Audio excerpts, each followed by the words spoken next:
Let's go ahead and talk about your mental health and the workplace. We're talking about this new concept. It's called quiet quitting. Essentially, it's when employees suffering from pandemic burnout say they're simply just going to stop working as hard as maybe they used to be. Back here on Current, Dr. Lisa Orbe-Austin. Always a pleasure to see you, Dr. Lisa. Good to see you too, Natalie. All right, so can you describe to us a little more in depth exactly what quiet quitting is? Yeah, so quiet quitting is being referred to as setting solid work boundaries, not going above and beyond your job description, usually because you're disgruntled or kind of thinking about your next moves. And so that's generally what they're referring to. So does this have anything to do with the pandemic? I know I said in the beginning about pandemic burnout, but does quiet quitting really come about as a result of that fatigue? You know, as an executive coach, one of the things I've seen over the last couple of years has been that there has been sort of a real change in the workplace to really set really solid boundaries and really kind of prioritize your mental well-being, your health, your personal life outside of work. So I do think this is more than just a momentary trend. I do think this is really a change in the evolution of the workplace as a result of what has happened during the pandemic.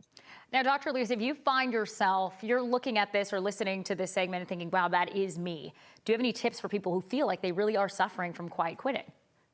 Yeah, if you actually want to quit, you should be using that additional time where you're setting the boundaries to do the work of actually searching for a new position. This shouldn't be a passive aggressive method of showing your disgruntledness. You really want to use that time to get out of the current workplace you're in if you're really desiring to leave. What should employers do if they look around their building and their workplace and see signs of this quiet quitting? No one's really going above and beyond. Yeah, I mean, I think you have to get out of the command and control mindset and instead try to connect with the employees and figure out, why are they not motivated? What do they really want? Do they want a promotion? Do they want more money? Do they want something else? And if you can deliver, you should be delivering it and seeing if that changes the scope of what's happening. Also, it's easier to retain an employee than get a new one, especially in this marketplace. So you really want to look at retention of your employees. That is very true. Maybe you're looking at a coworker and you're seeing that they're really not pulling their weight. They're kind of slacking off. Oftentimes, we always think we're doing the most. What do you say to other employees that see each other and notice this trend? Yeah, I think it's important to remind yourself to not police your coworkers. That's not your job. It's likely not in your job description, and that you should let your manager handle that. If you feel like it's impacting your own work, you want to take a look and take a step back and reflect. Are you doing too much? Is there too much expected of all of you? And as a result, you're carrying more as they set boundaries. And perhaps it would be important to support their boundaries and maybe consider your own.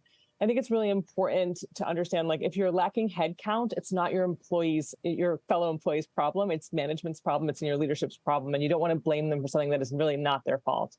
And finally, Dr. Lisa, just looking at this trend as a whole, this quiet quitting trend, how do you think if this continues, it's going to change the workplace or the demands placed on workers?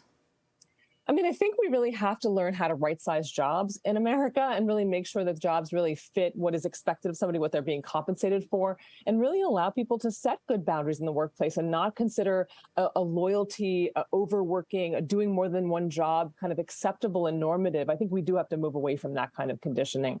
I said one more question, but I do have one more because I'm so interested in this. We see this with the earlier generation, the younger generation, because they're coming out of this pandemic, setting those boundaries already. But for the rest of us who are used to maybe overworking, we don't see it as that. How do we reestablish that and go back and say, hey, I don't want to work this much, or this is too demanding?